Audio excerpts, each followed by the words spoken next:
맞습니다. 지난번에 너무 길게 해서 죄송합니다.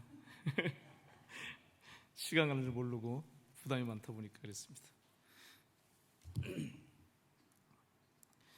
여러분, 제목이 4주에 걸쳐서 나눈 제목이 다가갈 무슬림, 다가온 무슬림이에요, 그죠? 근데 부제가 무슬림 친구에게 예수님 증거하기.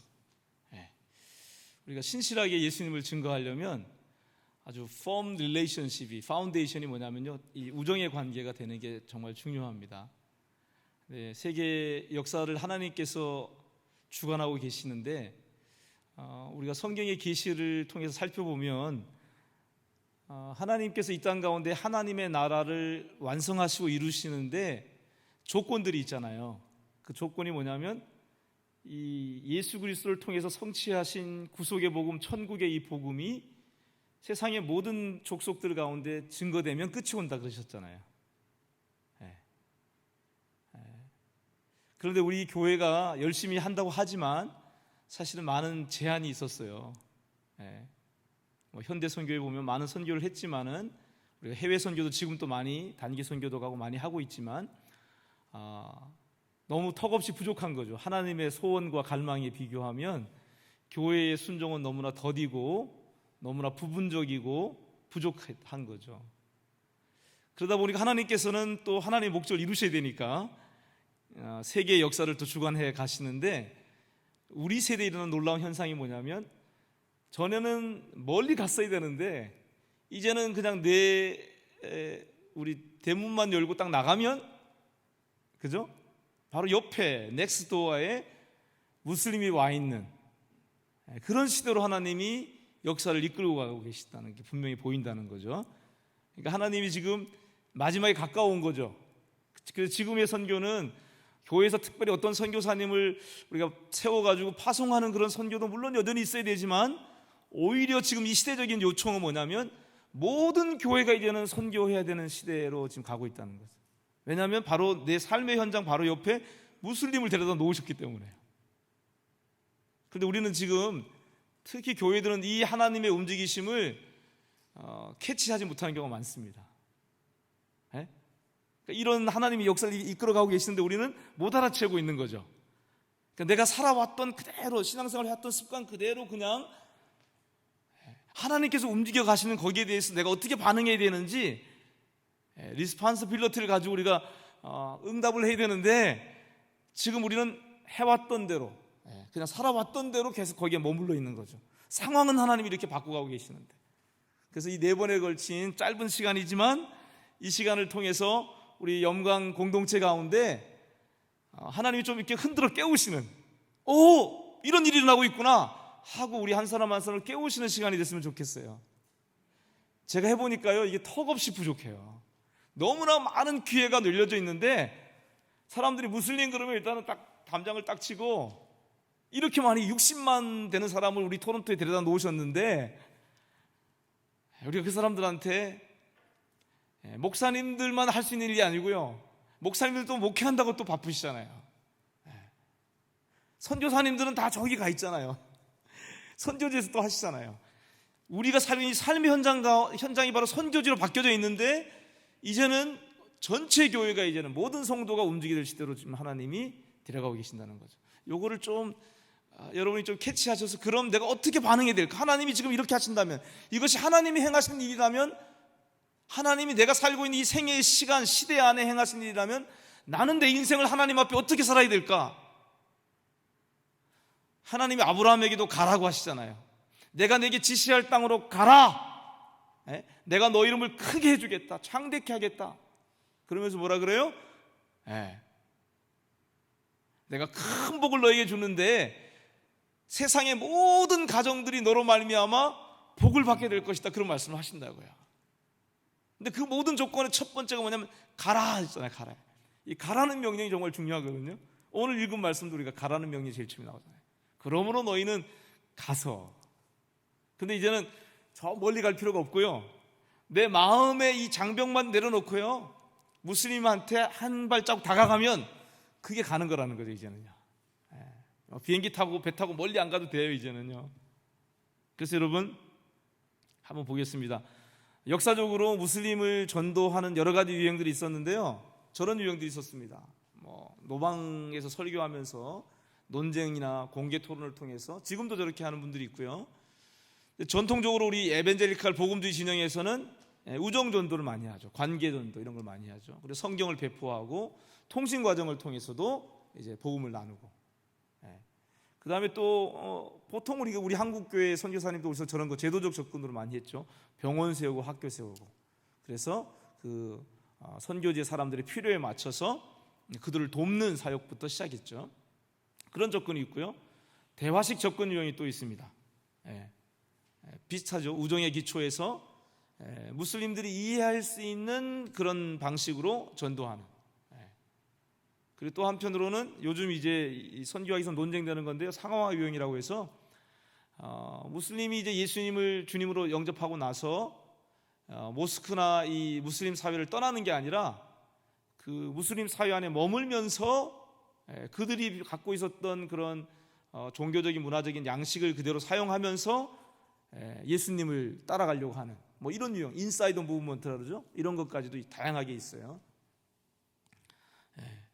그런데 하여튼 이 네 번에 걸쳐서 저희가 계속 권하는 건 뭐냐면, 우리들이 할 수 있는 건 뭐냐면, 일단은 좋은 관계 맺는 거. 관계가 되면은 특별히 내가 전도하는 말을 잘 하지 않아도, 복음을 전하지 않더라도 일단은 내가 매일매일 신앙생활 가운데서 성령 충만하고 복음의 감격과 기쁨을 누리는 존재로 살아가게 되면 저 사람들이 이끌려지는 게 있다는 거죠. 우리가 많은 걸 갖고 있어요. 근데 우리끼리 있으면 잘 몰라요. 근데 우리가 다른 사람들 속에 우리가 들어가 보면 저 사람에게 없는 것이 내게 있다는 거, 여러분, 복음을 발견하고 예수님을 영접한 사람이 분명히 있어요. 힘들고 어려운데도 삶에 확신 같은 게 있어요. 삶은 정말 고단해요. 힘들어요. 그런데 마음속에 뭐가 있냐면 주님이 오신다. 주님의 나라 이 땅에 이루어진다. 나는 예수님으로 말미암아 죄 용서함을 받고 천국에 간다. 이 확신을 가지고 우리는 평강을 누려요. 힘들고 어려운데 마음에 감사가 있어요. 이게 없는 거거든요, 무슬림들한테. 그러니까 우리 존재만 가지고도 무슬림 이웃들에게 전도하는 것들이 가능하다는 거죠. 그런 관계를 맺으려면 가장 기본적인 게 일단은 말을 좀 서로 하면 좋죠, 그죠? 여러분 아랍어인데요. 아랍 무슬림 대표적으로 아랍 쓰는 사람이 많잖아요. 그래서 저기에 있는 인사를 여러분 한번 따라서 한번 해보십시오. 마르하바. 이거는 그냥 안녕하세요, 보통 인사말이래요. 그리고 살람 알레이쿰. 이거 많이 해요. 이것만 하시면 돼요. 살람 알레이쿰 그러면 당신에게 평화가 있기를, 이런 말이에요. 살람이 샬롬하고 비슷하죠, 그죠? 아랍어와 히브리 어글이 같아요. 살람 알레이쿰. 그래서 당신에게 평화가 있기를 빕니다, 이런 뜻이죠. 그러면은 이제 응답하는 말이 바로 그 다음에 와 알레이쿰 살람이에요. 한번 따라서 해볼까요? 와 알레이쿰 살람. 요 말 정도만 해줘도 여러분 좋아요. 알레이쿰 살람 이 정도만 여러분 기억하셔서 말 건네면 화들짝 놀라면서 어떻게 너 우리말 아냐 그러고 관계가 쉽게 이제 열리는 거죠. 그 다음에 또 알함둘릴라라는 말은요, 알라를 찬양합니다 이런 말인데, 보통 무슬림들이 감사합니다라는 표현을 저걸로 해요. 한번 해볼까요? 알함둘릴라. 알함둘릴라. 그것도 여러분 기억하셨으면 기억하면 좋고요. 그 다음에 그 절기 같은 거 있잖아요. 절기를 이제 이드라 그러거든요. 근데 우리 히브리에도 보면 복이란 말이 바라크란 단어거든요. 바라크. 저기 그 같은 어근이 있습니다. 이드 알 무바락 그러면요, 이 잔치 기간에, 절기 기간에 복을 비는 얘기예요. 복된 잔치 절기가 되기를 바랍니다, 이런 뜻이 이드 알 무바락 이거예요. 이드 알 무바락. 같이 한번 해볼까요? 이드 알 무바락. 그 다음에 라마단 같은 때에 우리 여러분 한 달 동안 금식하잖아요. 해지면 물론 많이 막 과식하기도 하지만 그거 끝나면 막 축제하고 그러거든요. 무슬림들이 다 전 세계적으로 라마단 기간 동안에 인사하는 말이 라마단 꺼림. 외우기 쉽죠? 금식하는 거 꺼려지잖아요. 그러니까 라마단 꺼림 그러면 돼요. 한번 해볼까요? 라마단 꺼림. 그럼 풍성한 라마단 되시길 바랍니다, 이런 뜻이에요. 그 다음에 슈크란, 이거는 감사합니다, 땡큐 보통 하는 말이고요. 그리고 이제 뭐 페르시안들 많이 만나잖아요. 페르시안은 살람 그러면 돼요. 그냥 살람 그러면 돼요. 살람 그러면 그게 안녕하세요 이런 말입니다. 그리고 보통 하와이 어떻게 지내냐 이렇게 하면 치토리 이렇게 하면 돼요. 치토리, 외우기 쉬워요. 치토리 그러면요, fine 괜찮다, mercy 뭐 이렇게 보통 불어 비슷하죠. mercy 그러면 잘 지낸다, fine 이런 뜻이에요. 이런 말들을 여러분이 좀 익히면 관계 맺는 게 좀 더 수월해지는 거죠. 자, 근데 우리가 지금 생각하는 무슬림이 누구냐면요, 막 극단적이고 막 과격한 그 막 테러하는 그런 사람 얘기하는 게 아니에요. 그런 사람들은 정말 20만, 30만 정도밖에 안 돼요, 전 세계 무슬림 가운데. 근데 미디어에 그런 사람들 소개되니까 우리는 모든 무슬림이 다 그런 줄 알고 오해하고 있는 거예요. 대다수의 무슬림들은 그냥 포크 무슬림, 민속 무슬림이다 그래서요.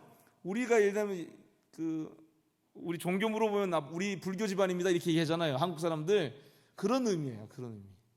그러니까 무슬림들이 내가 무슬림이다 그러지만 대다수는 다 뭐냐면 그냥 이슬람 국가에 태어나서 문화적으로 그냥 무슬림인 거예요. 무슬림으로 태어나서 무슬림을 산 거예요. 어떤 특별한 뭐가 있어서 막 그런 게 아니라는 거죠. 그래서 어떻게 보면 우리나라 같이 샤머니즘 막 이런 것들이 많이 들어와 있고요. 어떤 무슬림들은 막 부족 같은 거 이런 것도 뭐 눈 같은 거 그려가지고 이런 거 있잖아요. 귀신 쫓아낸다는 그런 표시거든요. 뭐 그런 것도 하고, 그러니까 미신 같은 것도 많이 있고 그래요. 그러니까 다 그런 평범한 무슬림이 일반적이에요. 우리가 만나는 사람들은요, 이 토론토에서 우리가 만나는 사람들은요. 그런 사람들에게 우리가 복음을 나누려면 친구가 돼야 되는데 좋은 친구가 돼야 되겠죠, 그죠? 여러분 저기 좋은이라고 써놨잖아요. 좋은 안 보이시나요? 더 누르면 나올라나? 좋은. 그냥 친구가 아니고 좋은 친구. 저희 옆집에 하빕 알라라고 하는 할아버지가 계세요. 페르시안. 저희 리치몬드에 사는데 저희가 36번지, 38번지에 이제 페르시안 할아버지가 사시는데 1년에 한두 달, 세 달 영주권 뭐 그런 것 때문에 오시는 것 같아요. 이란에서 비즈니스 하시는데, 과자 공장을 하시는데, 근데 이번에 어떻게 오셔가지고 넘어졌나 봐요. 이렇게 이란 넘어져가 여기 막 펜스가 얕잖아요. 여기는 다 서로 보이잖아요. 막 이렇게 영어 잘 못하시거든요. 막 이게 다쳤다는 얘기를 막 하시는 거예요. 그래서 제가 어떻게 했을까요? 내가 기도해 줄게 하고 기도해 줬거든요. 그런 거 하면 돼요. 그렇게 여러분, 내가 예수님 믿는다는 분명한 표시를 하면 돼요. 기도하는 걸 정말 좋아합니다. 기도해 주는 거를. 무슬림들은 예수님의 이름으로 기도해 주는 거예요. 예수님의 이름으로 모든 고통 빨리 낫고 깨끗하게 낫도록 하나님 역사해 주십시오 기도하는 거예요. 예수님의 이름으로 기도합니다. 영어로 안 해도 돼요. 한국말로 해도 돼요. 어차피 다 못 알아들으니까 한국말로 그냥 기도 딱 하면 기도하는 거 알거든요. 예수님의 이름으로 기도합니다. 그래서 지금은 제가 그 하빕 알라라는 게 beloved by God 이런 뜻이에요. 하나님의 사랑받는 자 이런 뜻이거든요. 그 하빕 알라 그 아저씨를 위해서 제가 기도하고 있습니다. 이제 지금 또 돌아가셨는데 언젠가는 내가 이제 친구가 돼서 예수님을 전하려고. 하여튼 좋은 친구가 됩니다. 기도해 줬으니까, 아픈데 기도하니까 이분이 기도받고 나서 나아졌다는 거예요. 그 다음날. 그 조금 더 좀 남아있으니까 더 기도해달라고 그러는 거예요. 제가 몇 번 기도했어요? 그랬어요? 계시는 동안에 3번인가 기도해드렸어요. 그러니까 이게 무슬림들이요, 우리가 막 두려워하는, 그러면 막 과자도 갖다 주고요, 막 서로 옆집이니까요. 잔디 뽑는 것도 자기가 와서 막 뽑아주시기도 하고요, 막 이렇게 하는 거 해주시고요. 그 일하는 아저씨가 있는데 그분한테 시켜가지고 이렇게 하시더. 이게 좋은 관계가 되는 거죠. 근데 시간이 걸리겠죠, 친구 되는데, 그죠? 저도 지금 하비발라 그 아저씨하고 몇 년 동안 이렇게 시간이 걸리는데 기도해 준 거 올해 처음이란 말이야. 그냥 하이하고 인사하고 뭐 이러다가 악수하고 뭐 이런 거 정도 했었죠. 근데 이번에 아픈 것 때문에 기도해 주는 거 좀 더 가까워진 거죠. 시간이 걸리지만 서두르지 말고 그렇게 하면 되는 거죠. 그런데 여러분, 이슬람에서도요 어떻게 가르치냐면요, 비무슬림에게 존경심을 가지라 이렇게 가르쳐요. 쿠란에 그렇게 나와 있어요. 그리고 관계를 맺는데 가장 좋은 방법으로 관계를 맺고, 심지어는 너를 미워하는 적들하고도 친구가 되어라 이런 말들이 쿠란에 나와요. 그러니까 이렇게 무슬림들도 호의적으로 대하지만 그들이 속에는 어떤 의도를 갖고 있냐면요, 우리한테 잘해주는 게 똑같아요. 우리도 이제 전도하려고 지금 그런 의도가 있잖아요, 그죠? 친구 되는 게. 그 사람들 똑같아요. 크리스찬을 무슬림으로 만들려고 노력해요, 그분들도. 우리가 전도하려면 어떻게 해요? 김치도 갖다 주고 막 이런 거 하잖아요. 그분들도 똑같아요. 막 선물 주고 잘하고 막 이렇게. 그러니까 여러분, 지금 여기 토론토에 있는 미얀마 교회가 하나 있는데, 그 미얀마 교회 대학생 자매 하나가 열심히 캠퍼스에 가서 전도하다가 무슬림을 전도했어요. 전도했는데 오히려 무슬림한테 전도를 당했어요. 그래서 무슬림이 됐어요. 그런 일이 일어납니다. 그러니까 우리가 무엇보다도 교회 생활 안에서 우리가 믿는 것이 무엇인지, 복음에 대해서 우리가 정확하게 알고 그 복음의 감격과 기쁨을 누리는 것이 먼저가 돼야 돼요. 그리고 좋은 관계를 맺고 그 좋은 관계 안에서 내가 누리는 그 기쁨을 나누는 게 정말 필요해요. 그런 거 없이 그냥 열심만 가지고, 내가 전도하겠다 열심만 가지고 하면 오히려 그런 경우도 생길 수 있어요. 그래서 이게 영적인 거잖아요, 그죠? 한 영혼이 구원받는 거는, 복음 앞에 돌아오는 것은 영적인 문제이기 때문에 기도로 늘 준비하는 게 필요합니다. 그래서 항상 이게 영혼에 대한 관심을 가지고 있잖아요. 그러면은 계속 깨어서 기도하게 돼 있어요. 막 그게 시간을 정해놓고 막 이런 기도 이런 것만 얘기하는 게 아니고요. 그런 것도 물론 할 수 있지만, 저 같은 경우는 그런 시간을 잘 못 가져요.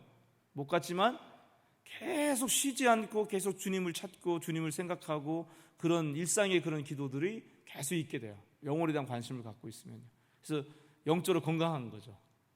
내가 성령의 충만함을 유지할 수 있게 되는 거죠. 그래서 이게 복음을 무슬림 친구에 나누는 것은 영적인 거거든요. 그 영혼을 놓고 지금 영적 전쟁이 있는 거거든요. 그러니까 늘 성령님의 인도를 받으려면 늘 기도하면서 성령님께 민감하면서 말씀을 의지하면서 이런 것들이 정말 중요합니다.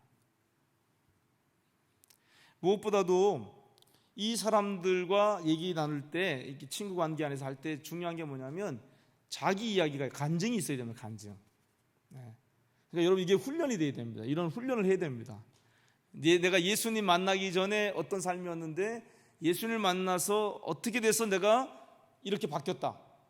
이런, 우리는 보통 15초짜리로 훈련합니다. 여러분, 시간 되면 제가 훈련할 수 있는데 오늘 시간이 없으니까 넘어갑니다. 하여튼 자기 간증이 준비되면 좋습니다. 자기 간증을 짧게 나누고 내가 어떻게 예수님을 믿게 되고 변화됐는지 이거 나누는 게 중요하고요. 그게 사람들에게 그냥 종교가 아니고 우리가 믿는 것은 실제라는 거예요. 실제. 그걸 나누고, 그러면 어떻게 너의 삶이 그렇게 바뀌었냐, 그죠? 관심을 갖잖아요. 그렇게 되면 이제 복음을 나눌 준비가 되거든요. 복음.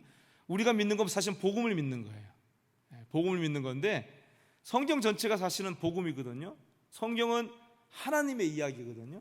그 하나님의 이야기를 우리가 보통 복음이라고 합니다. 복음. 그래서 성경에 나오는 큰 줄거리가 보면요, 여러분 요 틀은 기억하시면 좋아요.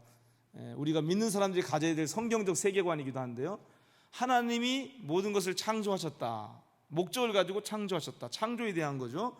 그런데 이 세상에 많은 문제가 있잖아요. 왜 그래요? 우리가 범죄하여서 타락했기 때문이다. 타락에 대한 이야기가 성경에 있어요. 우리의 세계관 가운데, 성경의 이야기 가운데. 그런데 이 타락한 인류를 하나님은 그냥 포기하지 않으시죠. 목적을 가지고 만들었기 때문에, 그죠? 그래서 하나님 어떻게 해요? 내가 구원하겠다고 계속 약속하시잖아요. 성경 전체 약속의 이야기죠. 하나님 내가 이렇게 하겠다, 이렇게 하겠다.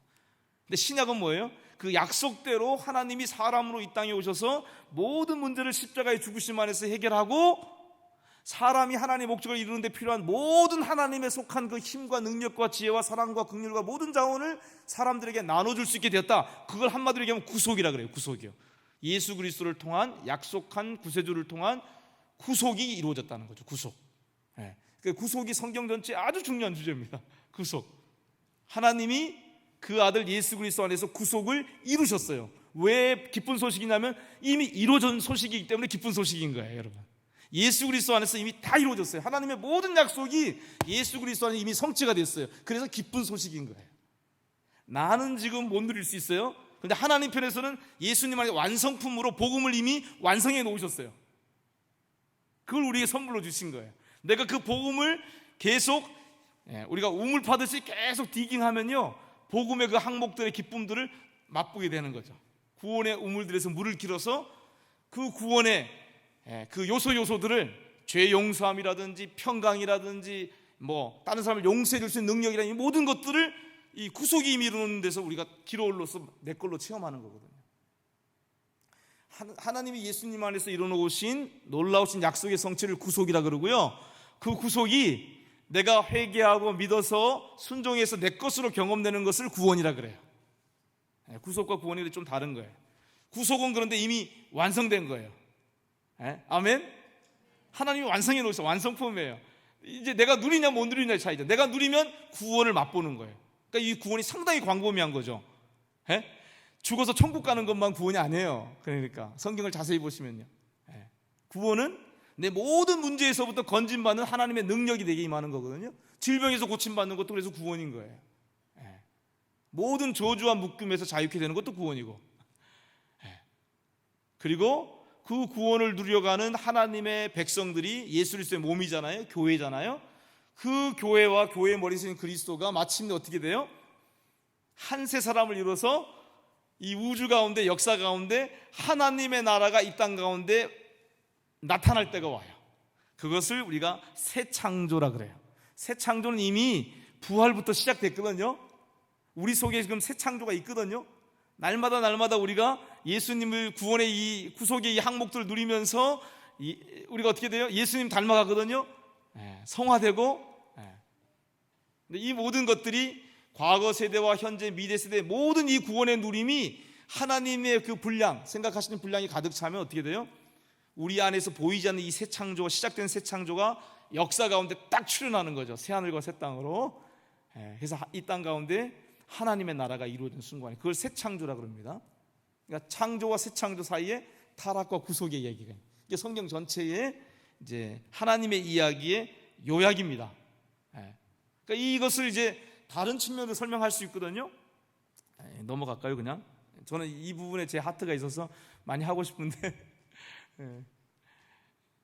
하여튼 이 이야기가 성경의 하나님의 복음의 이야기예요. 이 복음의 이야기를 우리가 누리는 것만큼 무슬림 친구에게 나눠줄 수가 있는 거예요. 성령님의 인도를 따라서 어떤 항목 이 사람의 필요에 맞춰서 복음의 그 항목들을 나눌 수 있게 되는 거거든요. 여러분 기억하십시오. 간단하게 얘기하면 좋습니다. 우리 하나님 아버지께서는 뜻을 세우셨어요. 목적을 갖고 계세요. 소원을 갖고 계세요. 그런데 그 하나님 아버지의 모든 뜻을 누가 이루셨나요? 하나님의 아들 예수 그리스도 안에서 하나님이 이루셨어요. 그래서 복음이 완성됐다 그랬죠. 근데 예수 그리스도 안에서 완성된 그 하나님의 뜻이 우리에게 구원으로 체험되게 하려면 누가 역사하시죠? 성령님이 역사하세요. 그래서 여러분, 하나님 아버지, 하나님의 아들 예수 그리스도, 하나님과 예수의 영이신 성령, 이게 삼위일체잖아요. 그래서 성경에서 말하는 삼위일체는 경륜적 삼위일체를 얘기하는 거예요. 역사 가운데 하나님이 어떻게 움직이시고 활동하셨는지 체험한 믿음의 사람들이 진술해 놓은 게 성경책이에요. 성경책에서 말하고 있는 삼위일체는, 하나님의 이야기에서 말하는 삼위일체는 아버지가 어떻게 아들이고 아들이 어떻게 성령이고 영이 어떻게 아버지고 이거 설명하려는 게 아니고요. 논리적으로 성경은 그냥 이야기해 주는 거예요. 하나님이 이런 목적을 가지고 창조했어. 그런데 너희가 타락해서 문제를 일으켜서 세상이 메시하게 됐어. 그런데 하나님은 여전히 사랑하기 때문에 이 타락한 세상을 되찾아오려고 약속해 오셨어. 그 약속한 대로 구원자가 이 땅에 오셨어. 그리고 그분이 십자가의 죽음과 부활을 통해서 아버지의 모든 계획을 다 이루셨어. 그분 안에서 이제는 그분의 이름 안에서 성령이 회개하고 믿는 자에게 보내졌어. 그래서 이 성령님을 누리는 자마다 이제는 아들 예수 그리스도 안에서 이루신 하나님의 모든 기뻐하신 뜻을 자기 것으로 누릴 수 있게 됐어. 이 이야기를 성경이 하는 거예요. 성경 전체의 이야기가, 성경이 말하는 삼위일체는 그래서 역사 가운데 하나님이 어떻게 경륜하시고 활동하시고 움직이셨는지를 얘기하는 게 삼위일체의 핵심이에요. 그런데 교회에서는 어떻게 얘기해요? 이 큰 그림을 놓쳐버리고 그냥 논리적으로 어떻게 셋이 하나지? 하나가 어떻게 셋이 되지? 이거 설명하는 쪽으로 삼위일체를 자꾸 오도하는 거예요. 미스리딩하는 거예요, 교회가. 성경이 말하는 삼위일체는 분명해요. 하나님이 뜻을 가지고 계시고 그 기뻐하신 모든 뜻을 아들이 이루셨고 아들 안에 있는 모든 그 기뻐하신 뜻이 이제는 성령님을 통해서 이 세상 가운데 실제가 된다, 이 얘기를 하는 거예요. 그게 경륜적 삼위일체라는 겁니다. 나중에 신학자들이 이 경륜적 삼위일체의 성경의 이야기를 가지고 논리적으로 설명을 하려고 만들어낸 게 내재적 삼위일체라고 하는, 우리가 보통 교회에서 설명하려고 하는, 잘못 설명해가지고 이제 이단 사상을 가르치죠, 교회에서. H2O 같은 거 있잖아요. 한 사람인데 어떻게 아버지가 되고 아들이 되고 남편이 되고 뭐 이런 얘기 있잖아요. 성경은 그 얘기 하는 게 아니에요. 그래서 여러분, 이 성경 전체의 이야기, 하나님의 이야기, 복음의 이야기를 여러분 자기 것으로 소화하는 게 중요해요. 그래야지 무슬림과 친구가 됐을 때 이거를 정확하게 우리가 얘기할 수가 있어요. 이게 안 되고 여러분 삼위일체를 가지고 논쟁에 들어가기 시작하면요 많은 크리스찬들 가운데 무슬림으로 개종하는 사람들이 왜 그 이유 중에 한 가지가 뭐냐면 삼위일체 때문이에요. 근데 성경은 성경 전체 이야기를 우리는 삼위일체로 설명하는 거예요. 여러분 그 캐치하셨죠? 그 그림을 제가 그려놓은 겁니다. 자, 그런데 여러분 기억할 게 뭐냐면 그들과 친구가 돼서 이제 복음을 증거하려고 할 때 그들이 이미 예수님에 대해서나 성경에 대해서 갖고 있는 것들이 있잖아요. 그래서 그 사람들이 지금 가지고 있는 이해의 심볼과 언어, 그것들을 활용해서 얘기할 수 있는 훈련이 필요할 것 같아요.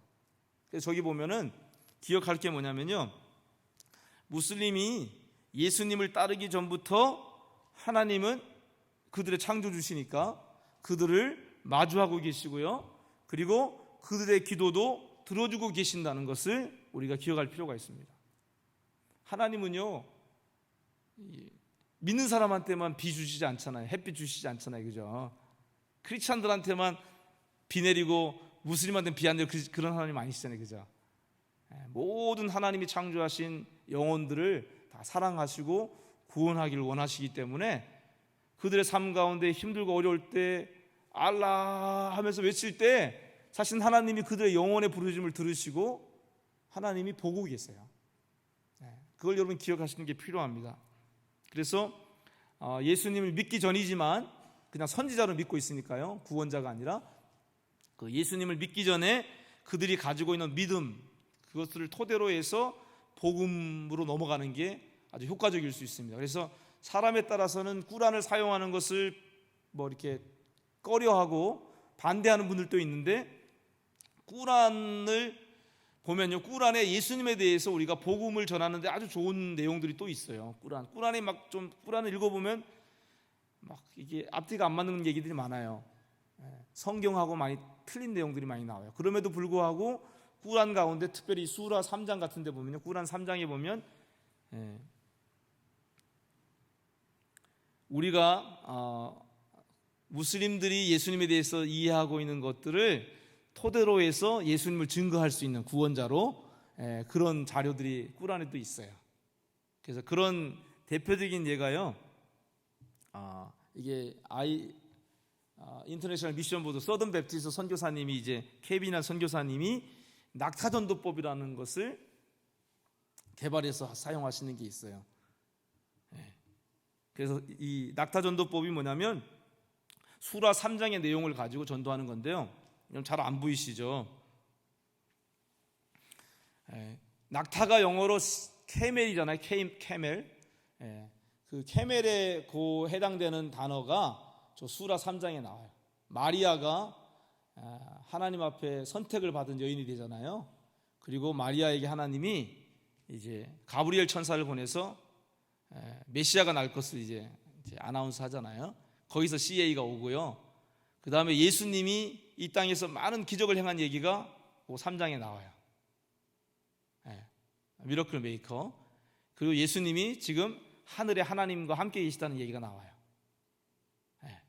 그래서 chosen, announced, 그 다음에 miracle, eternal life, 여기에서 이제 이 캐멜 전도법이라는 걸 만들어내신 거예요. 그래서 거기에 그 수라 3장에 보면요, 예수님을 이사라 그러는데, 아랍어로 이사가 거룩한 분이고, 이사가 하나님의 말씀이고, 이사가 하나님의 영이시고, 그리고 이사는 그리스도 알마시 더 크라이스트이시고, 이사는 의롭고 처녀가 나왔고, 이런 얘기들이 나와요. 성경과 같은 거죠. 거의 겹치는 내용들이 나오는 거죠. 그러면 이제 이렇게 질문, 당신이 이사만큼 거룩한 어떤 선지자를 알고 계십니까? 이렇게 물어본다는 거예요. 꿀안 가지고 얘기하는 거죠, 이분은요. 그 다음에 47절 이하에 보면은 이사는 죽음을 이길 능력이 있다는 거죠. 그게 수라에 실려 있어요, 꿀안에. 이사는 소경을 눈뜨게 하고요, 문둥병자를 고쳤고요, 그리고 죽은 자를 다시 살려고, 심지어는 흙으로 새를 만들어서 생명을 불어넣었다는 얘기도 나와요. 그러니까 여기에 따르면 이사는 엄청난 능력이 있는 거죠. 그래서 이사만큼 강력한 어떤 선지자를 알고 계십니까? 이렇게 물어본다는 거예요. 그리고 55절에 보면은 이사는 지금 하늘나라 가는 길을 알고 있다는 거예요. 지금 이사가 하늘 위에 계시다는 것을 믿는 이들이 있고 믿지 않는 이들이 있는데, 이사는 지금 하늘나라에 계시고 하늘나라에 가는 길을 알고 계신다는 이런 내용들이 이 꿀안 3장 가지고 얘기할 수가 있다는 거죠.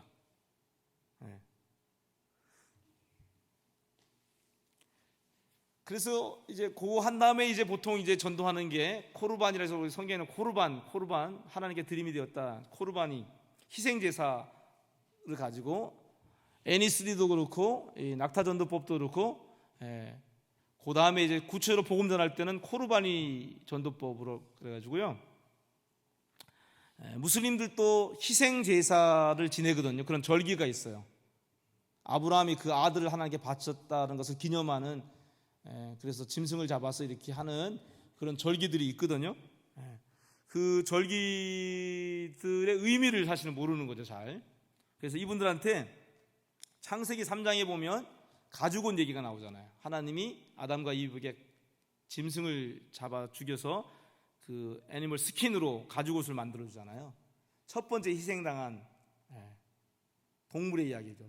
인간의 수치를 가리기 위해서 죄 없는 동물이 대신 죽었잖아요. 근데 신약에 보면 예수님 우리의 옷이 되시잖아요. 그리스도로 옷 입잖아요, 우리가요. 그러니까 예수님에 대한 예표가 되는 거잖아요. 그리고 신약에 가보면 요한복음 1장에 보면 세례 요한이 예수님을 보고 보라, 세상 죄를 지고 가는 하나님의 어린 양이로다 그러잖아요.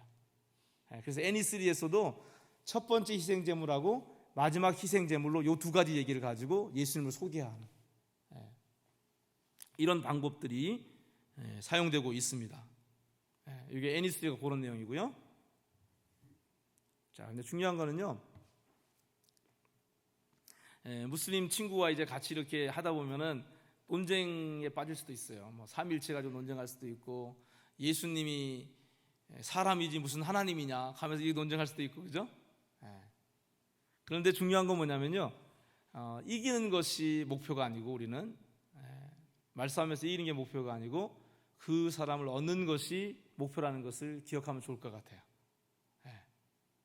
그리고 논쟁에서 지더라도 그 사람을 향해 계속 그 영혼을 사랑하고 긍휼히 여기는 마음으로 대하면 성령님께서 역사하실 수 있어요. 그리고 여러분, 무슬림도 완전히 우리와 다른 세계관 속에 있던 사람이기 때문에 우리가 믿고 있는 이것들을 받아들이는데 엄청난 시간이 걸릴 수 있어요. 많은 투쟁이 있을 수 있고요, 내적으로. 그러니까 시간이 걸리기 때문에 우리가 인내하는 게 또 필요합니다. 시간이 걸린다는 것을, 작년 9월, 10월쯤에 제가 세네카에서 한 무슬림 자매를 만났거든요. 전도하다가 만났는데, 크리스마스 때 파티 때 초대하고, 그리고 저희가 이제 멀티에트닉 교회 2월달에 시작할 때도 초대하고 해서 주일마다 이렇게 왔었어요. 오다가 4월달쯤인가 베프티즘을 받게 됐어요. 그 자매님이 무슬림이었는데, 복음을 몇 번 전한 거죠. 기회 될 때만 전했으니까, 이 얘기를 전했으니까. 그런데 어떻게 이제 베프티즘 받겠다는 마음을 가졌냐면은, 이렇게 같이 이렇게 교제하고 공부하면서 그냥 몇 개월 걸린 거죠. 그러니까 한 7, 8개월 걸린 거죠. 7, 8개월 걸려서 이 자매가 얘기하는 게 뭐냐면, 전에 내가 맛보지 못했던 평화, 마음의 피스를 경험했다는 거예요. 이렇게 하면서, 공부하고 이렇게 교제하면서. 그래서 나도 베프티즘 받고 싶다 이렇게 얘기한 거예요. 그러니까 시간이 걸렸지만 좋은 친구가 된 거죠. 그리고 계속 못 믿지만 계속 못 믿는 거에 대해서도 설명해 주려고 애를 쓰고, 그래서 시간이 지나서 7, 8개월 만에 베프티즘을 이제 받은 자매가 있어요. 마음의 평화를 누리면서 전에 무슬림으로 살아오면서 경험하지 못했던 마음의 평화를 맛봤다는 거예요. 지금도 그래서 이 자매님은 계속 같이 교제하고 제자 훈련하고 하고 있어요. 그러니까 여러분, 시간이 걸리면 좀 많이 걸릴 수 있지만 그 과정 자체를 우리가 즐거워할 필요가 있어요. 하나님이 일하고 계시는 시간이니까. 어떤 사람의 어떤 세계관이 확 바뀌는 게 쉽지 않거든요. 이게 시간이 걸려요.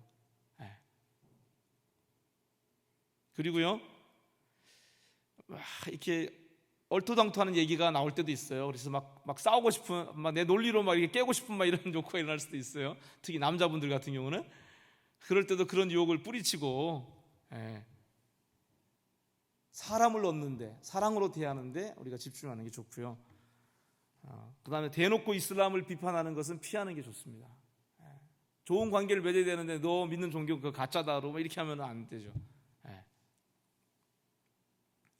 그리고 질문을 하는 게 좋습니다. 질문. 왜 그렇게 생각하는지. 내 걸 자꾸 말하려고 그러지 말고요, 질문을 던져서 그 사람이 갖고 있는 생각을 자꾸 들어야지 성령님께서 막혀있는 것들을 어떻게 뚫을 수 있는지 지혜를 주시거든요. 내가 많이 말하면 나는 내 속에 많이 말하면 도움이 될 것 같은데 사실 그 사람한테 별 도움이 안 될 수 있어요. 오히려 그 사람이 어떻게 이해하고 생각하는지를 알려면 질문을 많이 던지면 좋아요. 예수님도 보면 질문을 많이 던지시거든요. 성경에 보면 질문을 많이 던지는 게 좋고요. 그리고 막 얘기하다 보면요, 막 십자군 얘기하고 막 이렇게 막 공격적이죠. 기독교에 대해서 공격적일 수 있어요. 크리스찬 그러면 우리한테는 크리스찬이 그냥 예수 믿는 사람이지만 무슬림들한테는 크리스찬 그러면 뭐냐면 십자군 사람들인 거예요. 아랍 세계 와서 막 학살하고 막 강간하고 막 약탈하고 한 사람들이 크리스찬인 거예요. 정치적 용어인 거예요. 그러니까 그 사람들한테는. 그러니까 여러분, 그런 어떤 충돌이 있었을 때 어떻게 됩니까? 야, 크리스찬들이 이렇게 하지 않았냐 그랬을 때 어떻게 되겠습니까? 그때는 우리가 그 크리스찬 그룹에 속하잖아요. 우리가요, 예수 그리스도를 구주로 믿는 사람들이잖아요. 우리가 그런 건 아니지만 느헤미야처럼 우리가 이 집단적인 그 소속 의식을 가지고 교회의 이름으로, 기독교의 이름으로 우리가 무슬림들한테 역사 가운데 상처 주고 잘못한 것에 대해서 우리가 정말 사과할 필요가 있습니다. 관계를 위해서. 그러면 아주 또 잘못을 인정하고 용서를 구하면 그 사람들도 알죠. 네가 그런 게 아닌데, 그러면서 알죠. 그죠? 그래서 좋은 관계가 돼요. 그래서 항상 그 관계 안에서 성령님께서 기회를 줄 때마다 복음을 나눌 수 있도록 여러분 준비하시면 되고요. 그리고 내가 다 하려고 안 해도 돼요. 하나님께서 한 사람의 영혼의 그 구원을 위해서요, 오랜 시간 많은 루트를 통해서 계속 일해오고 계세요. 구원은 내가 하는 게 아니에요. 한 사람의 영혼을 구원하는 것은 내가 하는 게 아니고 하나님이 하시는 거예요. 하나님이 하시니까 우리는 하나님이 하시는 일을 수종드는 거거든요. 그러니까 내가 열매를 거둘 수도 있지만 오히려 내가 지금 물 주고 돌을 제거하고 이런 역할일 수도 있어요. 그러니까 다 하려고 하지 마시고, 그리고 한꺼번에 다 하려지 말고 한 번에 한 가지씩 이렇게 차근차근 그렇게 진행하는 게 좋고요. 내가 할 수 있는 것은 많은 사람들 하나님께서 사용하셔서 하나님의 구원을 이루어 가시니까 우리가 할 일은 하나님께서 그렇게 일하시도록, 뭐 여러분 이름 다 불러가지 않아도 괜찮아요. 하나님, 내가 알고 있는 많은 무슬림들이 있는데 이 무슬림들을 구원해 주십시오, 이렇게 한마디 기도하시면 돼요. 잠잘 때 다 일일이 기도하기 어렵잖아요. 그죠? 내가 알고 있는, 내가 만난 무슬림들을 주님 구원해 주십시오, 이렇게 한마디 기도하시면 돼요.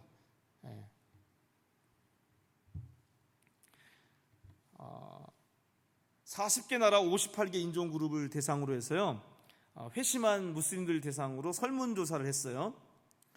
회심하는 데서 가장 큰 영향을 끼친 게 뭐냐 그랬을 때 첫 번째로 나온 게요, 크리스찬들의 친절한 삶의 방식 때문이라는 대답이 제일 많았대요.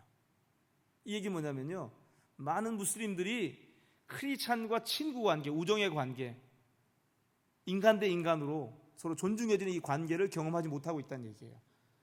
그것을 경험한 사람들은 크리스찬들의 삶의 방식을 보고 매력이 느껴서 회심할 가능성이 많아요.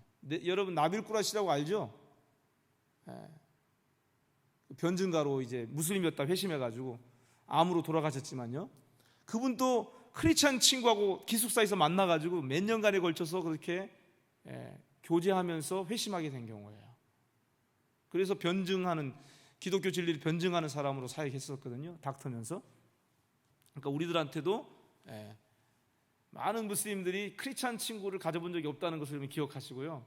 여러분 주변에 무슬림이 있다면 그분과 친구 되기 위해서 친구 되게 해달라고 기도를 시작하시면 좋아요. 그리고 기도의 응답받는 기도 때문에 회심하게 되는 경우도 두 번째로 나오고요. 그 다음에 하나님의 기적을 경험한 것도 나오고요. 그 다음에 병이 낫는 것, 그 다음에 이슬람에 대한 불만 때문에 회심한 경우, 꿈과 환상 이런 것들이 있습니다. 무슬림들이 가장 필요로 하는 우선순위를 얘기하면요, 내적인 평화, 아까 하니에라고 하는 자매가 내적인 평화를 경험하고 결심하고 이제 예수님 믿고 베프티즘 한 거거든요. 그 다음에 죄 용서받았다는 확신, 무슬림한테 필요한 거예요. 우리는 그거 있잖아요. 죄 용서함이 확신이 있잖아요. 예수님 내 죄 때문에 죽으셨다. 내가 예수 믿기 때문에 내 모든 죄가 하나님 앞에서 깨끗해졌다. 이게 우리한테는 있거든요. 우리가 항상 감사하잖아요. 예배 드릴 때마다. 가장 기본적인 거잖아요. 근데 무슬림은 그게 없어요. 구원의 확신이 없어요. 열심히 막 하루에 막 그 5번씩 기도하잖아요. 모스크 가서요. 집에서 기도도 하지만은 집에서 기도하는 효력이 떨어져요. 모스크 가서 해야지 그 효력이 한 2-3배 돼요. 그렇게 이해를 하고 있어요. 그래서 열심히 모스크 나가서 시간 지키고 막 5번 같은 동작으로 한 17번 하거든요. 율법적인 그 규례에 따른 어떤 기도를 하는데, 그 기도를 하면서도 이 사람들은 내가 죽으면 천국 갈지 확신을 못 갖고 있어요. 하나님이 자비하시다, 알라는 자비하시다 뭐 이런 표현이 있지만 우리가 느끼는 것처럼 하나님이 이렇게 우리를 사랑하신다. 예수님이 우리를 위해서 죽으셨잖아요. 그런 사랑에 대한, 하나님에 대해서 그런 게 없어요. 이런 여러 가지 내적인 피로를 무슬림들이 가지고 있다는 거죠. 그래서 그리스도께로 이들이 돌아올 수 있는 대표적인 4가지 길이 뭐냐면요, 성경을 읽도록 도와주는 거. 성경을 자기 언어로 된 성경을 읽을 수 있도록 안내해 주는 건 정말 좋은 방법입니다. 그리고 아까 말한 대로 친구 관계로 알고 지내는 그런 사람이 되는 거. 그다음에 어떤 사람은 꾸란과 성경을 비교하면서 연구하는 것도 방법이라고 얘기합니다. 그리고 하나님의 능력을 경험하는 이런 것들이 많이 일어나죠. 무슬림권에서는요. 환상과 꿈 속에서 예수님 나타나서 이런 것들이 종종 간증이 나눠지고 있습니다. 여러분 다시 한번 보여드리는 건 뭐냐면요, 1400년 동안 무슬림 역사가, 이슬람 역사 1400년이거든요. 622년부터니까요. 1400년 역사 동안에 회심한 무슬림들이 별로 없었어요. 열심히 막 선교했는데 우리 20세기에 와서도 사무엘 쯔에모라 같은 사람들이 무슬림 선교를 열심히 했거든요. 그런데 거의 없었어요. 열매가 별로 없었어요. 근데 저 도표는 뭐냐면 지난 20년간 무슬림들 안에서 하나님께서 행하신 무브먼트, 운동이 있었다는 거예요. 이 운동이라는 개념은 뭐냐면요, 100개의 새 교회가 개척될 때 1000명 단위의 무슬림이 세례받았을 때를 무브먼트라 그래요. 이 개념으로 했을 때 지난 20년간, 지금 2000년 되죠. 지금 우리가 2019년이니까 요 지난 20년간 기간 동안에 저렇게 엄청나게 무브먼트가 무슬림들 가운데 일어났다는 거예요. 방글라데시의 남부 북부에서도 몇십만씩 돌아오고요. 이란도 지금 사실은 많게는 1000만까지 얘기하는 사람도 있으니까 100만은 넘었었고요. 회심자가요 지금요, 우리 시대에. 알제리, 모로코 이런 쪽에서 지금 일어나고 있고요. 전 세계적으로 지금 무슬림들이 하나님 앞에 돌아오는 일들이 일어나고 있는 때라는 거죠. 근데 중요한 건 뭐냐면 이게 잘 회심하고 개종을 잘 구별해야 됩니다. 회심은 뭐냐면 마음을 주님 앞으로 돌이키는 거잖아요. 그래서 예수님을 영접하는 건데, 개종은 뭐냐면요, 그냥 모자를 바꿔 쓰는 거죠. 그러니까 그냥 종교를 바꾸는 거죠. 그래서 보통 이제 이 개종 방식으로 하는 경우가 뭐냐면요, 이슬람에서 기독교로 개종하게 하면, 옛날에 우리 현대 선교 그렇게 많이 했습니다. 선교사들이 가서 무슬림 나라, 이슬람권 나라 가서 전도해가지고 어떻게 해요? 빼내오는 거죠. 그 선교 기지 안으로 데려와서 가르쳐서. 그런데 그렇게 하다 보면 이 사람은 자기 커뮤니티에 영향을 못 끼칩니다. 오히려 단절돼 버리죠. 개종하는 방식이 사실은 그렇게 빼내오기식 전도로 가는 경우가 너무 많았던 거죠.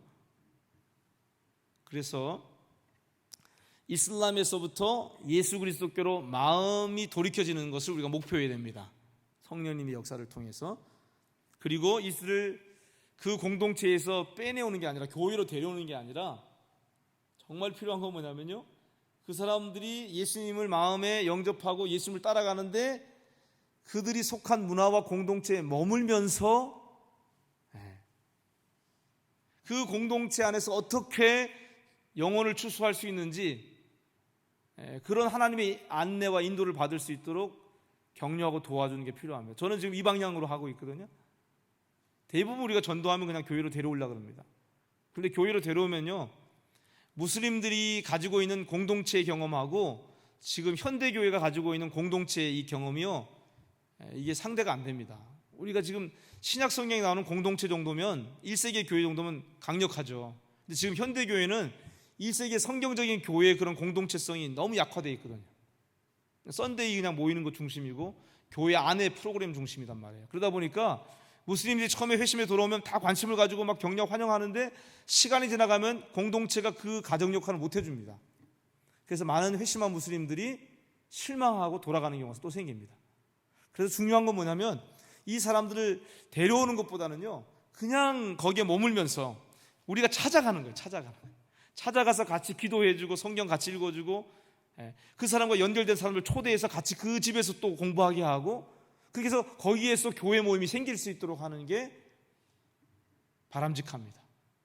그렇게 해서 지금 교회 가운데 어떤 그룹이 필요하냐면요, 회심한 무슬림들이 자기 문화와 자기 어떤 커뮤니티 안에서 복음의 공동체로 세워져 갈 수 있도록 돕는 그룹들이 필요합니다. 기도해주고, 또 지지자가 되어주고, 또 물질적으로도 또 중보해주고, 이런 것들이 필요합니다. 그런 그룹들이.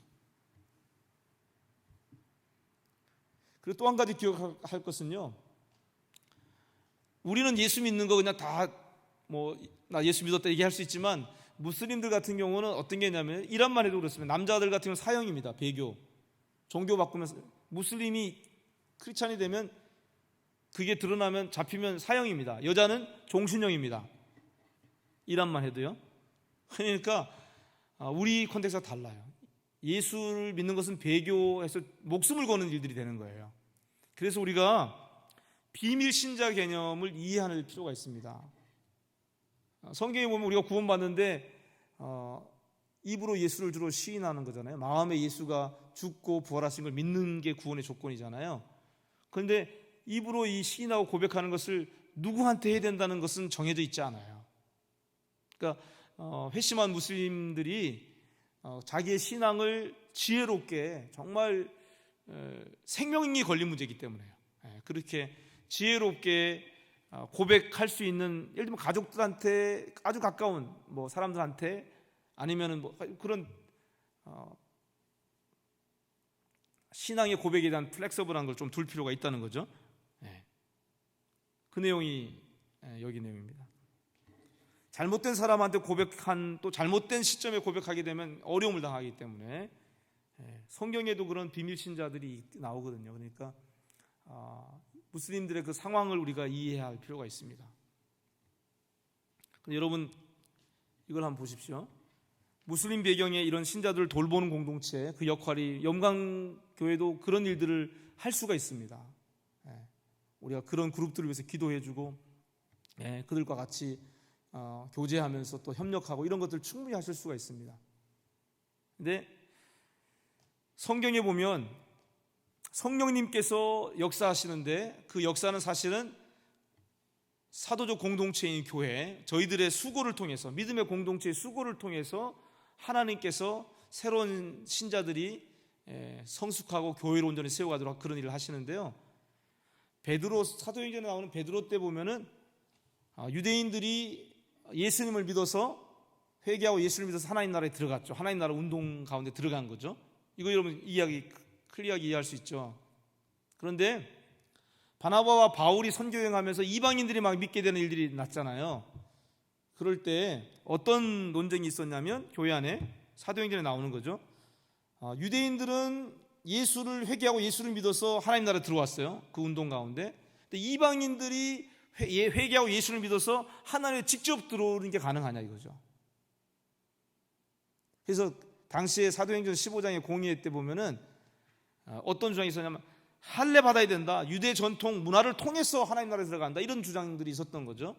그런데 교회는 어떻게 결정했습니까? 공의회는 예루살렘 공의회 첫 번째 공의회에서 이방인들이 유대 전통이나 문화를 통해서가 아니라 할례 받거나 뭐 이런 게 아니라 회개하고 예수를 믿음으로 하나님 나라에 들어오는 것으로 결정을 내린 거예요. 그게 사도행전 15장이 우리 복음의 이 신앙이 전 세계적으로 펴져나갈 수 있는 기초입니다. 그게 우리의 문화를 강요하지 않는 거예요. 그들의 문화 속에서 복음을 만나면 그들의 문화 속에서 하나님 나라 들어올 수 있다는 거예요. 근데 지금 오늘 우리 현대교회 가운데 무슬림 핵신자들과 관계해서요 이런 일들이 나는 거예요. 자, 이 무슬림이 지금 복음을 듣고 예수님을 영접했어요. 그럼 하나님 나라에 다이렉트로 들어갈 수 있나요? 그들의 문화와 그들의 배경 속에서 하나님의 다이렉트로 들어갈 수 있나요? 아니면 우리와 똑같이 우리와 같은 교회 형태를 갖고 우리가 똑같은 교회의 직제를 갖고 우리와 똑같은 교회 문화를 갖고 그래야지 이 사람들이 구원받은 거고 하나님 나라에 들어가는 건가요? 우리 이 착각을 지금 하고 있는 거예요. 많은 사람들. 무슬림들이 회심해서 그들의 문화 속에서 성경과 성령의 인도를 받아서 자기들의 복음의 공동체를 세워갈 수 있도록 격려하고 도와줘야 되는데 은연중에 야 회심했으면 이거 벗어야지 다 왜 그거 쓰고 있니? 뭐 예를 들면 뭐 이런 거 있을 수 있거든요. 지금 우리가 교회가 회심한 무슬림들을 어떻게 우리가 하나님 나라의 동력자로 가장 효과적인 길을 갈 수 있느냐, 이제 그런 고민을 나누는 거예요. 이게요. 그래서 2015년에 이런 문제 때문에 그 무슬림권 안에서 언더그라운드 교회로 이렇게 작게 모이는 그룹들이 많이 생기니까 이들이 정말 교회라고 우리가 부르려면 어떤 기준이 있어야 되겠다 해서 지도자들이 모여서 내린 내용들이 여기 있습니다. 교회가 되려면, 무슬림권에서 성경적 교회라고 하려면, 우리가 레코그나이즈 하려면 어떤 게 필요하냐? 예수님을 따른다고 하는, 예수님을 따른다, 제자라고 하는 그 정체성을 가진 무리들이 된다. 여기 있었고요. 첫 번째가. 그 다음에 정기적으로 모여서 그리스도를 머리로 해서, 헤드십으로 해서 정기적으로 모이는 모임. 그래야지 성경적 교회일 수 있다. 그리고 인정된 리더십이 있어야 된다. 그냥 아무나 막 이렇게 다 뭐 이게 아니라는 거죠. 리더십 체계가 있어야 된다. 그리고 하나님을 예비하고 반드시 베프티즘과 로드 서퍼, 성만찬이 있어야 된다. 성경적 교회가 되려면.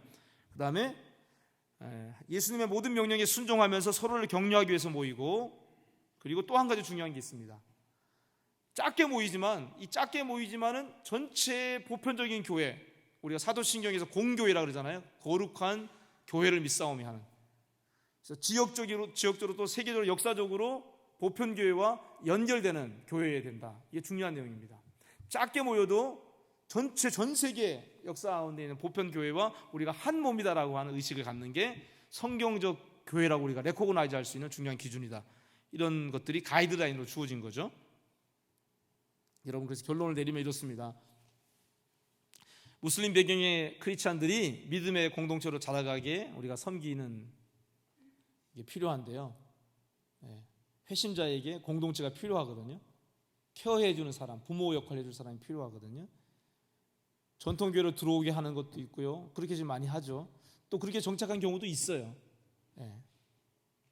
회심해서 전통교회 안에 들어와서 머무는 사람도 분명히 있긴 있습니다. 그다음에 무슬림 공동체 그대로 머물면서 인사이더 무브먼트 이런 게 있어요. 모스크에 가서 예수님의 이름으로 기도하는 거죠. 예를 들면 그런 그룹도 있어요. 상황화 뭐 C1부터 6까지인가 이렇게 있거든요. C5, C6 정도 수준 되는 게 있어요.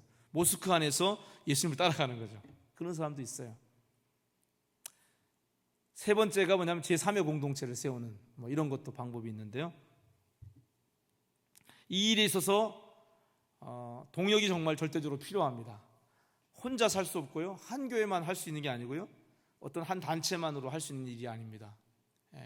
지금 18억의 무슬림 가운데 적어도 저희들이 예상하기로는 3억 돌아올 걸 믿습니다. 3억까지 돌아올 걸, 주님 오시기 전까지 우리 세대에. 그래서 지금 전에 없었던 엄청난 기회 앞에 하나님이 성도들을 지금 놓으신 거예요. 이것을 알아채리고 반응하는 사람들은 주님의 추수의 기쁨에 참여해야 되는 거죠.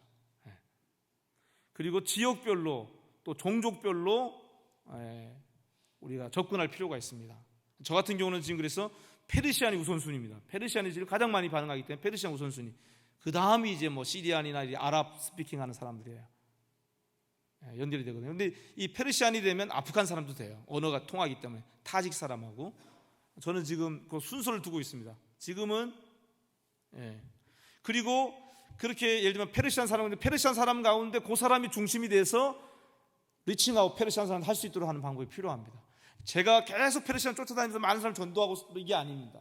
그게 아니고 전도에서 사람들이 그룹이 생기면 여기서 잘 양육해서 이 사람들이 이제 페르시안들 가운데 복음을 전할 수 있도록 이키핑하고, 그걸 이제 성경에서 평화의 사람이라고 그러죠.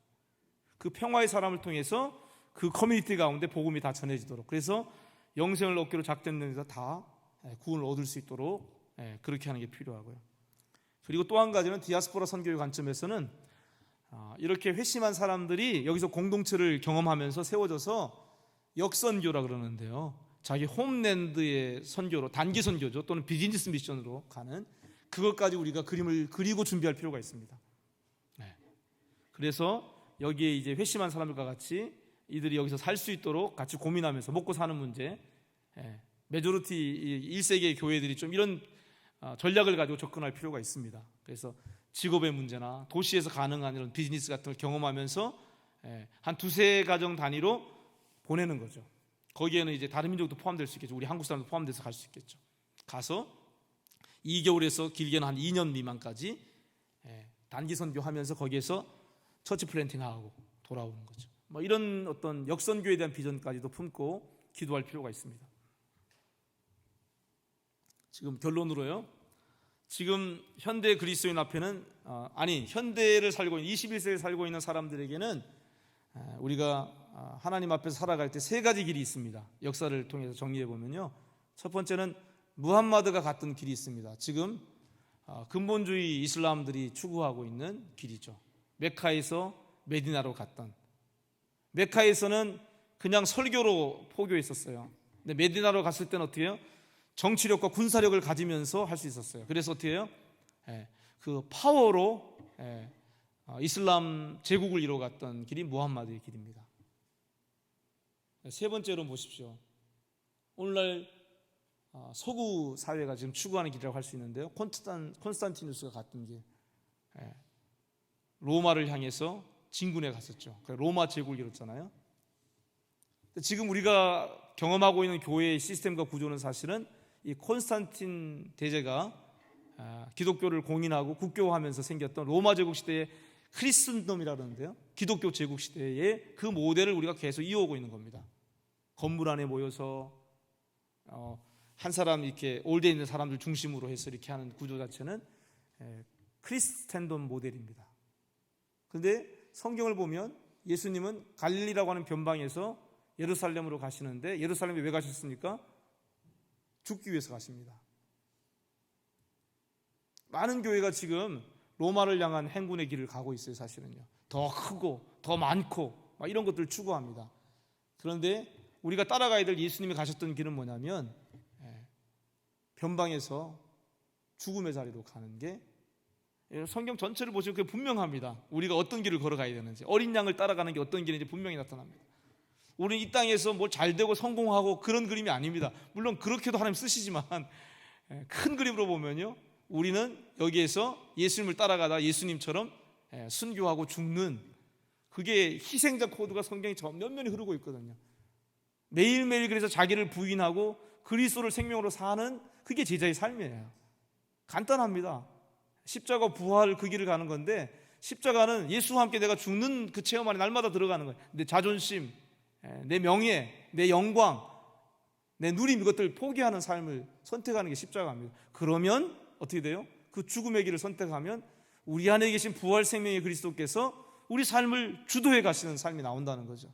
내가 하는 게 아니라 그리스도께서 우리의 삶을 이끌어 가시는 거죠. 오늘 우리가 마태복음 마지막 28장, 예수님께서 이 땅에서 남기신 마지막 말씀을 함께 읽었습니다. 그레이트 커미셔너입니다. 대위임령, 지상 위임령이라고 얘기합니다.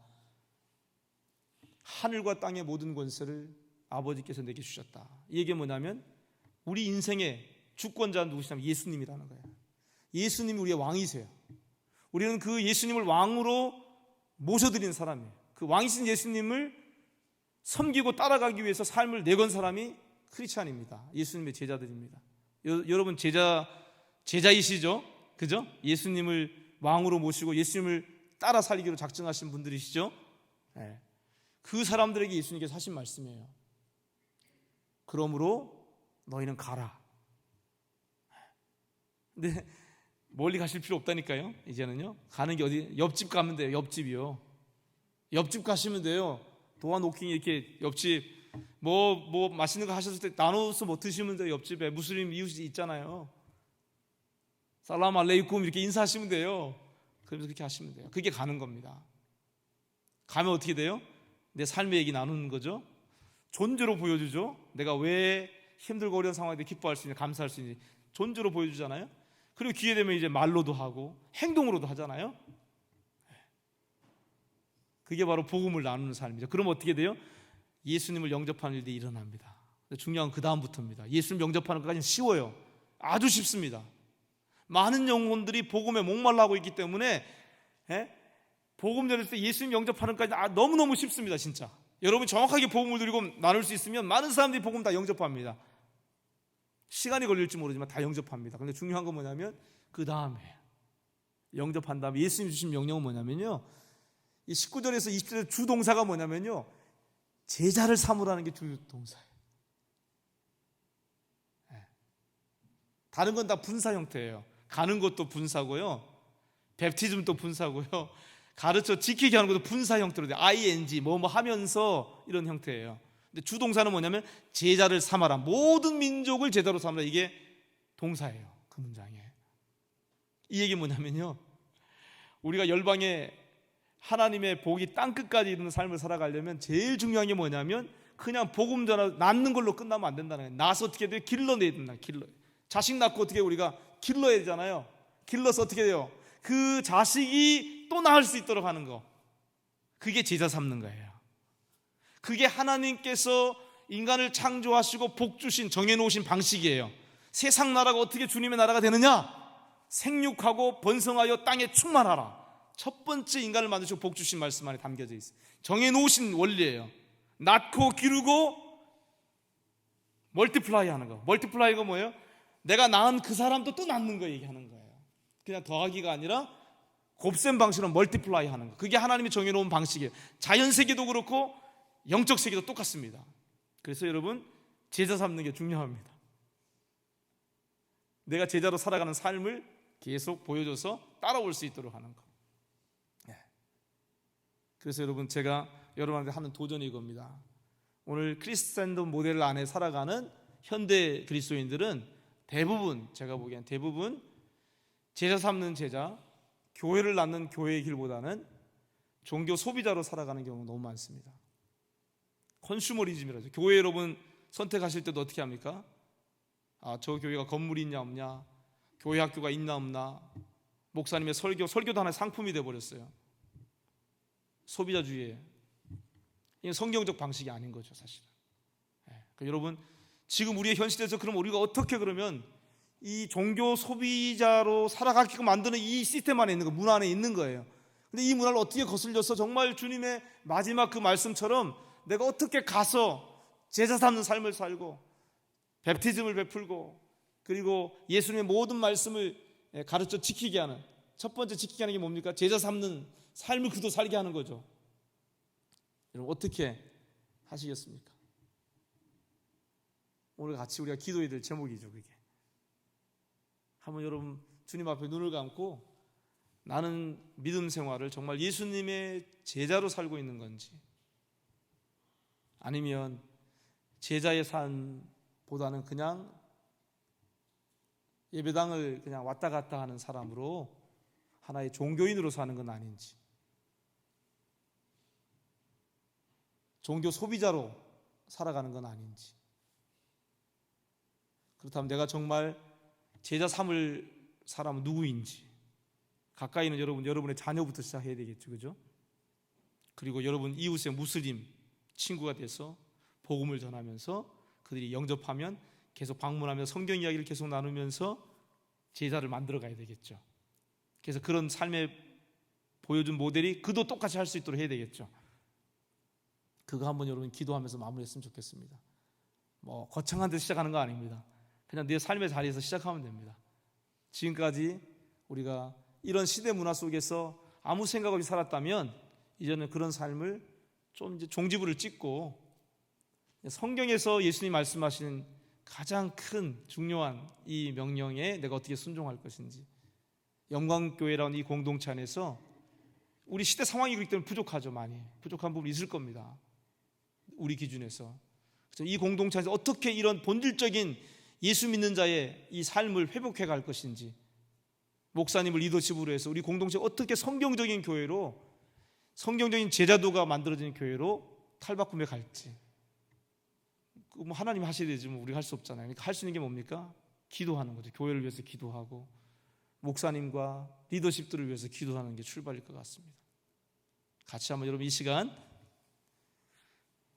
한 1분 정도 여러분 자신을 위해서, 그리고 영광교회 공동체를 위해서, 목사님과 리더십을 위해서, 그리고 우리 곁에 하나님이 데려다 놓으신 내가 친구 되어 복음 나눌 한 무슬림, 아직 누군지 모르지만 하나님 무슬림 친구를 제가 가질 수 있도록 도와달라고, 그렇게 한번 여러분 기도하면 어떨까요? 같이 한번 기도하겠습니다.